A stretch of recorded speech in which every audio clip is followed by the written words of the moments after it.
Hello বন্ধুরা, তো দেখো আজকের জন্য রান্না বসিয়ে দিয়েছি। এখানে আলু পোস্ত করছি, বেগুন আলু পেঁয়াজ পাতা দিয়ে একটু গা মাখা পোস্ত করলাম।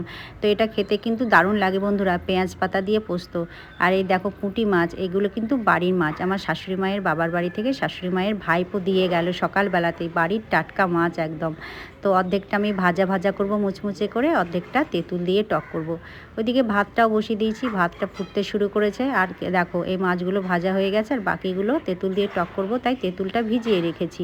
টকটা বসিয়ে দিয়েছি, একদম তেঁতুল চুটচুটে টক ঝাল মিষ্টি টক। এটা খেতে কারা পছন্দ করো কমেন্ট করবে কিন্তু। হয়ে গেছে। আর এইদিকে দেখো চিকেন নিয়ে এসছে, চিকেনটা আমি ধুয়ে নেব। শ্বশুরমশাই বললো অর্ধেকটা পকোড়া করো আর অর্ধেকটা চিকেন কষা করো।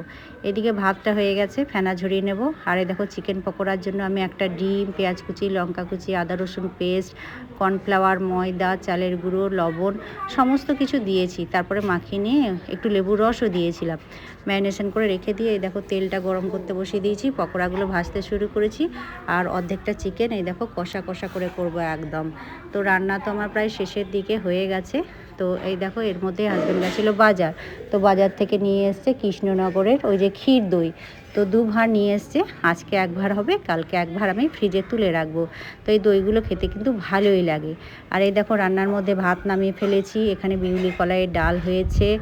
আর ওইদিকে ওই যে পুঁটি মাছটা মুচমুচে করে ভাজা করেছি, করলা ভাজা, পুঁটি মাছের টক, আর গতকালের একটু তেঁতুল মাছ ছিল। আর এই দেখো আলু পোস্ত, আর এই দেখো চিকেন কষা, আর এই যে কৃষ্ণনগরের দই। চলো সকলকে শুভ দুপুর।